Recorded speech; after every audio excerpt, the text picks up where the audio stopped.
ವರ್ಷಗಳ ಹೋರಾಟಕ್ಕೆ ಕೊನೆಗೂ ಸಿಕ್ತು ಫಲ. ಚಿಂತಾಮಣಿಯಲ್ಲೇ ವಿಜೃಂಭಣೆಯಿಂದ ನೆರವೇರಿದ ಅಂಬೇಡ್ಕರ್ ಭವನ ಉದ್ಘಾಟನೆ. ಚಿಂತಾಮಣಿಯಲ್ಲಿ ಹೈಟೆಕ್ ಅಂಬೇಡ್ಕರ್ ಭವನ ಮತ್ತು ಅನುಭವ ಕೇಂದ್ರ ಉದ್ಘಾಟಿಸಿದ ಡಿಸಿಎಂ ಜಿ ಪರಮೇಶ್ವರ್.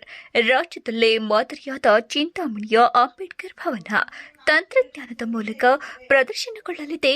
ಬಾಬಾ ಸಾಹೇಬರ ಇತಿಹಾಸ ಮುಂದಿನ ಪೀಳಿಗೆಗೆ ದಾರಿದೀಪವಾಗಲಿದೆ. ಚಿಂತಾಮಣಿಯ ಹೈಟೆಕ್ ಅಂಬೇಡ್ಕರ್ ಭವನದ ಕೇಂದ್ರ. ಚಿಂತಾಮಣಿ ನಗರದ ಹೃದಯ ಭಾಗದಲ್ಲಿ ನೂತನವಾಗಿ ನಿರ್ಮಿಸಲಾಗಿರುವ ರಾಜ್ಯದಲ್ಲಿ ಮೊಟ್ಟಮೊದಲ 900 ಆಸನಗಳ ಸಾಮರ್ಥ್ಯವುಳ್ಳ ಹಾಗೂ ಸಂಪೂರ್ಣ ಹವಾನಿಯಂತ್ರಿತ ಡಾಕ್ಟರ್ ಬಿಆರ್ ಅಂಬೇಡ್ಕರ್ ಭವನ ಮತ್ತು ಅನುಭವ ಕೇಂದ್ರದ ಉದ್ಘಾಟನಾ ಸಮಾರಂಭವು ಅತ್ಯಂತ ವಿಜೃಂಭಣೆಯಿಂದ ನೆರವೇರಿತು. ಕೇಂದ್ರದ ಶಾಸಕರಾದ ಡಾಕ್ಟರ್ ಎಂಸಿ ಸುಧಾಕರ್ ಅವರ ಅಧ್ಯಕ್ಷತೆಯಲ್ಲಿ ನಡೆದ ಈ ಕಾರ್ಯಕ್ರಮದಲ್ಲಿ ರಾಜ್ಯದ ಉಪಮುಖ್ಯಮಂತ್ರಿಗಳಾದ ಜಿ ಪರಮೇಶ್ವರ್, ಸಮಾಜ ಕಲ್ಯಾಣ ಇಲಾಖೆ ಸಚಿವರಾದ ಕೆಎಚ್ ಮುನಿಯಪ್ಪ ಹಾಗೂ ಮಾಜಿ ಸಚಿವ ಎಚ್ಸಿ ಮಹದೇವಪ್ಪ ಅವರು ದೀಪ ಬೆಳಗಿಸಿ ರಿಬ್ಬನ್ ಕತ್ತರಿಸುವ ಮೂಲಕ ನೂತನ ಭವನವನ್ನು ಲೋಕಾರ್ಪಣೆಗೊಳಿಸಿದರು. ಉದ್ಘಾಟನೆಗೂ ಮುನ್ನ ಗಣ್ಯರು ಡಾಕ್ಟರ್ ಬಿಆರ್ ಅಂಬೇಡ್ಕರ್ ಅವರ ಭಾವಚಿತ್ರಕ್ಕೆ ಪುಷ್ಪನಮನ ಸಲ್ಲಿಸಿ ಗೌರವ ಸಮರ್ಪಿಸಿದರು. ಲೋಕಾರ್ಪಣೆ ಬಳಿಕ ಸಭಾ ಕಾರ್ಯಕ್ರಮದಲ್ಲಿ ಮಾತನಾಡಿದ ಉಪಮುಖ್ಯಮಂತ್ರಿ ಜಿ ಪರಮೇಶ್ವರ್ ಅವರು, ಇಂಥ ಅತ್ಯಾಧುನಿಕ ಚಾರಿತ್ರ್ಯ ಹಾಗೂ ರಾಜ್ಯದಲ್ಲೇ ಮಾದರಿಯಾದ ಅಂಬೇಡ್ಕರ್ ಭವನವನ್ನು ನಿರ್ಮಿಸಿ ಉದ್ಘಾಟನಾ ಕಾರ್ಯಕ್ರಮವನ್ನು ಆಯೋಜಿಸಿರುವುದು ನಮಗೆಲ್ಲರಿಗೂ ಅತ್ಯಂತ ಸಂತೋಷದ ವಿಷಯವಾಗಿದೆ. ಸಮಾಜ ಕಲ್ಯಾಣ ಸಚಿವರಾದ ಕೆಎಚ್ ಮುನಿಯಪ್ಪ ಅವರ ಸುದೀರ್ಘ ರಾಜಕೀಯ ಸೇವೆಯನ್ನ ಸ್ಮರಿಸಿದ ಅವರು, ಕೆಎಚ್ ಮುನಿಯಪ್ಪನವರು ಸಾಲು ಸಾಲಾಗಿ ಲೋಕಸಭೆಯಲ್ಲಿ ನಿಮ್ಮನ್ನ ಹಾಗೂ ನಮ್ಮನ್ನ ಪ್ರತಿನಿಧಿಸಿ ಕೇಂದ್ರ ಸಚಿವರಾಗಿಯೂ ಅಪಾರ ಸೇವೆ ಸಲ್ಲಿಸಿದ್ದಾರೆ. ಅವರ ಈ ಸುದೀರ್ಘ ರಾಜಕೀಯ ಸಾಧನೆಯ ದಾಖಲೆಯನ್ನು ಸುಲಭವಾಗಿ ಯಾರೂ ಮುರಿಯಲು ಸಾಧ್ಯವಿಲ್ಲ ಎಂದು ಪ್ರಶಂಸಿಸಿದರು. ಚಿಂತಾಮಣಿ ಕ್ಷೇತ್ರದಲ್ಲಿ ಶಾಸಕ ಡಾಕ್ಟರ್ ಎಂಸಿ ಸುಧಾಕರ್ ಅವರು ಕೈಗೊಂಡಿರುವ ಅಭಿವೃದ್ಧಿ ಕಾರ್ಯಗಳು ಹಾಗೂ ಆಧುನಿಕ ಚಿಂತನೆಗಳು ಅತ್ಯಂತ ಶ್ಲಾಘನೀಯ. ಅವರು ತಾತ ಆಂಜನೇಯ ರೆಡ್ಡಿ ಅವರ ಹಾಗೂ ತಂದೆ ಚೌಡಾರೆಡ್ಡಿ ಅವರ ಕಾಲದಿಂದಲೂ ಈ ಭಾಗದ ಸಾರ್ವಜನಿಕ ಜೀವನದಲ್ಲಿ ಅಪಾರ ಜನಪರ ಕೆಲಸಗಳು ನಡೆದುಕೊಂಡು ಬಂದಿವೆ ಎಂದು ಸ್ಮರಿಸಿದರು. ಮುಂದುವರೆದು ಮಾತನಾಡುತ್ತಾ ಸುಧಾಕರ್ ಅವರು, ತಾಲೂಕು ಪಂಚಾಯಿತಿಯಲ್ಲಿ ನಿರ್ಮಿಸಿರುವ ಸಾಮರ್ಥ್ಯ ಸೌಧ ಅತ್ಯಂತ ಆಧುನಿಕ ತಂತ್ರಜ್ಞಾನದಿಂದ ಕೂಡಿದ್ದು, ಐಟಿ ಕಂಪನಿಗಳ ಆಫೀಸ್ ಹಾಗೂ ಎಂಜಿನಿಯರಿಂಗ್ ಕಾಲೇಜುಗಳನ್ನು ನೆನಪಿಸುವಂತಿದೆ.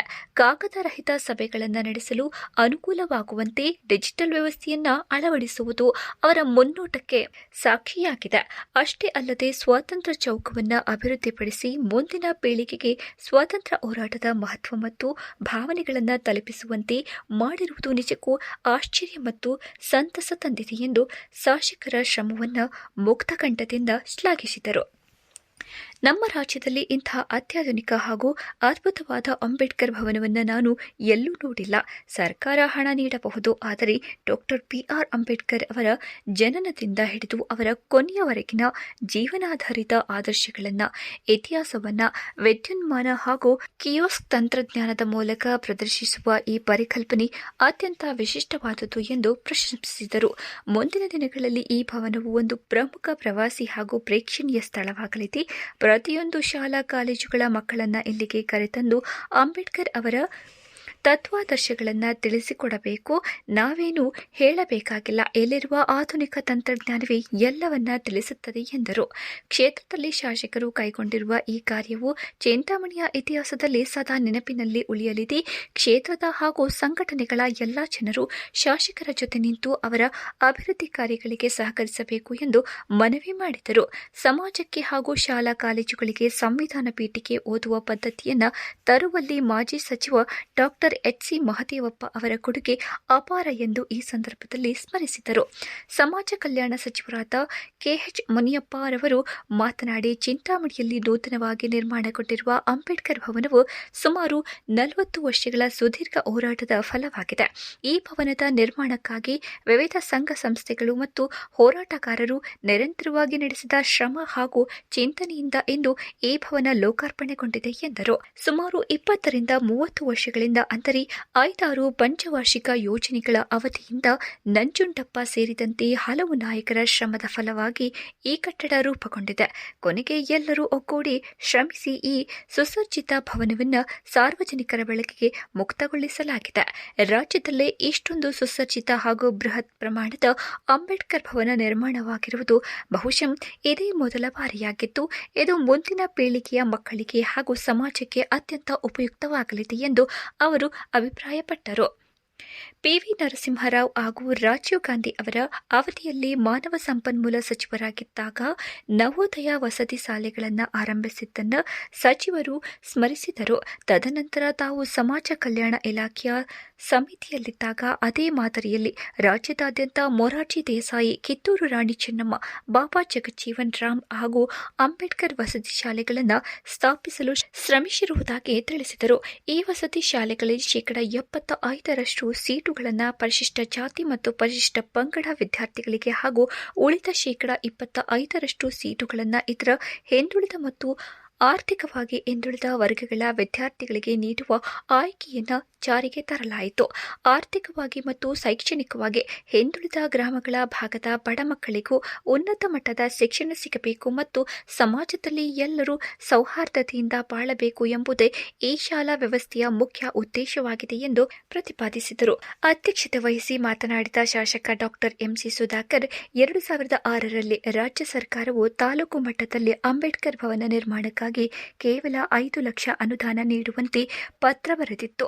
ಆ ಸಂದರ್ಭದಲ್ಲಿಯೇ ದಾಖಲೆ ಸಮೇತ 70ರಿಂದ 80 ಲಕ್ಷ ವೆಚ್ಚದಲ್ಲಿ ಬೃಹತ್ ಭವನ ನಿರ್ಮಿಸುವ ಪರಿಕಲ್ಪನೆಯನ್ನು ರೂಪಿಸಲಾಗಿತ್ತು.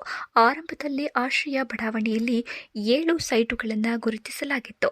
ಆದರೆ ಮುಖಂಡರ ಸಲಹೆಯಂತೆ ಪ್ರಸ್ತುತ ಸಿವಿಲ್ ಬಸ್ ಸ್ಟ್ಯಾಂಡ್ ಜಾಗದಲ್ಲಿದ್ದ ಕಿರಿದಾದ ಸ್ಥಳ ಮತ್ತು ಹಿಂದೆ ಕಾಸ್ಮೋಪಾಲಿಟನ್ ಕ್ಲಬ್ ಇದ್ದ ಜಾಗವನ್ನು ಸಂಯೋಜಿಸಿ ಭವನ ನಿರ್ಮಾಣಕ್ಕೆ ನಿರ್ಧರಿಸಲಾಯಿತು.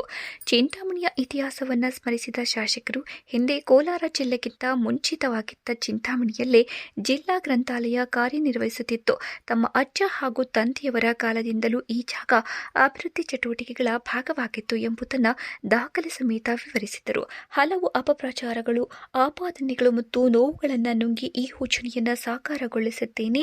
ಇತಿಹಾಸ ಮತ್ತು ವಾಸ್ತವಾಂಶ ತಿಳಿಯದೆ ವಿತಂಡವಾದ ಮಾಡುವವರಿಗೆ ಉತ್ತರ ನೀಡಲು ಸಾಧ್ಯವಿಲ್ಲ. ನನ್ನ ಬಳಿ ಪ್ರತಿಯೊಂದಕ್ಕೂ ಲಿಖಿತ ದಾಖಲೆಗಳು ಮತ್ತು ಪತ್ರ ವ್ಯವಹಾರಗಳ ಆಧಾರಗಳಿವೆ ಎಂದು ಸ್ಪಷ್ಟಪಡಿಸಿದರು. 2013ರ ನಂತರ ರಾಜಕೀಯ ಹಿನ್ನಡೆಯ ನಡುವೆಯೂ ಸತತ ಪ್ರಯತ್ನ ನಡೆಸಿ 2023ರಲ್ಲಿ ಸಾರ್ವಜನಿಕರು ನೀಡಿದ ಬೆಂಬಲ ಹಾಗೂ ಕಾಂಗ್ರೆಸ್ ಸರ್ಕಾರದಲ್ಲಿ ಸಚಿವರಾಗಿ ಅಧಿಕಾರ ಸಿಕ್ಕ ನಂತರ ಈ ಭವನವನ್ನು ಸಂಪೂರ್ಣಗೊಳಿಸಿ ಸಾರ್ವಜನಿಕರಿಗೆ ಸಮರ್ಪಿಸಲಾಗಿದೆ ಎಂದು ಶಾಸಕರು ತಮ್ಮ ಭಾಷಣದಲ್ಲಿ ತಿಳಿಸಿದರು. ಕಾರ್ಯಕ್ರಮದಲ್ಲಿ ಮಾಜಿ ಸಮಾಜ ಕಲ್ಯಾಣ ಇಲಾಖೆ ಸಚಿವರಾದ ಮಹದೇವಪ್ಪ ಮಾತನಾಡಿದರು. ಈ ಸಂದರ್ಭದಲ್ಲಿ ಕೋಲಾರ ಲೋಕಸಭಾ ಕ್ಷೇತ್ರದ ಸಂಸದರಾದ M Mallesh Babu, DT Srinivas, MLC Anil Kumar, ಜಿಲ್ಲಾ ಅಧಿಕಾರಿಗಳಾದ ಜೆ ಪ್ರಭು, ಜಿಲ್ಲಾ ಪಂಚಾಯಿತಿ ಕಾರ್ಯನಿರ್ವಹಣಾ ಅಧಿಕಾರಿ ನವೀನ್ ಭಟ್, ಸಮಾಜ ಕಲ್ಯಾಣ ಇಲಾಖೆಯ ಜಿಲ್ಲಾಧಿಕಾರಿ ತೇಜ ಆನಂದ್ ರೆಡ್ಡಿ, ತಾಲೂಕು ಅಧಿಕಾರಿ ಶ್ರೀನಿವಾಸ್ ನಾಯಕ್, ಜಿಲ್ಲಾ ವರಿಷ್ಠಾಧಿಕಾರಿಗಳಾದ ಕುಶಾಲ್, ತಾಲೂಕು ದಂಡಾಧಿಕಾರಿಗಳಾದ ಸುದರ್ಶನ್ ಯಾದವ್, ತಾಲೂಕು ಪಂಚಾಯಿತಿ ಕಾರ್ಯನಿರ್ವಹಣಾ ಅಧಿಕಾರಿ ಎಸ್ ಆನಂದ್, ಗ್ಯಾರಂಟಿ ಯೋಜನೆಗಳ ಅಧ್ಯಕ್ಷರಾದ ಮುನಿನಾರಾಯಣಪ್ಪ, ನಗರ ಅಭಿವೃದ್ಧಿ ಅಧ್ಯಕ್ಷರಾದ ಶ್ರೀನಾಥ್ ಬಾಬು ಸೇರಿದಂತೆ ದಲಿತ ಮುಖಂಡರುಗಳು, ಸ್ಥಳೀಯ ಮುಖಂಡರುಗಳು ಹಾಗೂ ವಿವಿಧ ಜಿಲ್ಲೆಗಳ ದಲಿತ ಮುಖಂಡರುಗಳು ಹೆಚ್ಚಿನ ಸಂಖ್ಯೆಯಲ್ಲಿ ಪಾಲ್ಗೊಂಡಿದ್ದರು.